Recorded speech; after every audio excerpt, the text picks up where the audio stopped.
Hello guys, Supitina TV, it's here. Ayan, galing ako ng Consulate kasi nag-ayos ako ng kontrata ko guys. At pagkatapos ko nag-ayos ng kontrata, pumunta ako dyan sa bagong sinasabi nilang OFW Lounge. Diyan ay libre yung kape at saka tinapay. At yan, makikita nyo may mga activity sila na Zumba sa loob. Na-tiyempuhan ko na meron silang activity. Ayan yung mga piniprepare nila pag pupunta ka diyan. Kasi pagtapos mo ng pag-aayos ng mga kontrata mo, pwede kang sumaglit diyan para kumain. Ayan.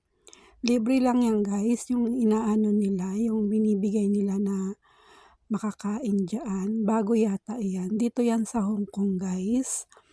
Ayan. At naririnig ko diyan, meron daw darating na mga artista. Si Isabel Daza at saka si Shaina Magdayaw daw. At saka si meron pa isang lalaki. Gusto ko sanang hintayin guys, kaya lang marami kasing masyadong tao, siksikan. Siguro sa rami din na naghihintay. Ayun, alala ko na si Sancho Maruto daw. Ayan, yan yung mga pinamimigay dyan. Pagpapasok ka, yan yung makakain mo, kape at saka yung tinapay, saka may biskwit din. Ang daming mga tao guys kung nakikita nyo, kasi nga may darating daw na artista. Ayan, bumaba na lang ako guys kasi nakatapos na ako.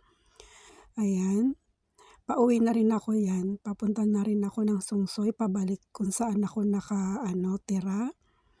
Kasi tapos ko na sa wakas, awa ng Diyos, nakatapos din ang pag-aayos ng bagong kontrata. Pagbaba ko ng escalator guys, nagulat ako. Kasi hindi ko akalain, ayan, bumababa na ako. Hindi ko akalain guys, yung hinihintay nila na mga artista sa taas, makikita ko dito sa baba na yan. Ayan, napakaswerte ni Opitina TV guys. Papakita ko sa inyo ang senaryo kung ano yung nangyari. Ayan, may nakita ako nagkukumpulang mga tao. Hindi ko alam kung bakit. Tumigil ako saglit at yan, bumungad sa akin si Shaina Magdayaw. Napakaganda niya sa kasi Isabel Daza. Nakapag pa ako ng picture dyan guys. Napakaganda niya.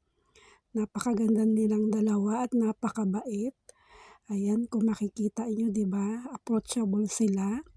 Lalo na si Shaina Magdayaw. Naka pa ako ng selfie sa kanya. Kung suswertihin ka nga naman, di ba? Ang dami naghihintay doon sa taas, makikita mo lang. At meron pa. Isa pa, may bigla uling dumating. Ayan. Kung makikita nyo kung sino siya. Napaka-pogi niya guys. Ayan si Sancho Maruto guys. Ayan ang bait niya, kakaway pa siya dun sa taas kasi ang daming Pilipina. Ayun hindi na ako nakapagsiksikan dun sa taas, dito ko lang pala sila makikita, 'di ba?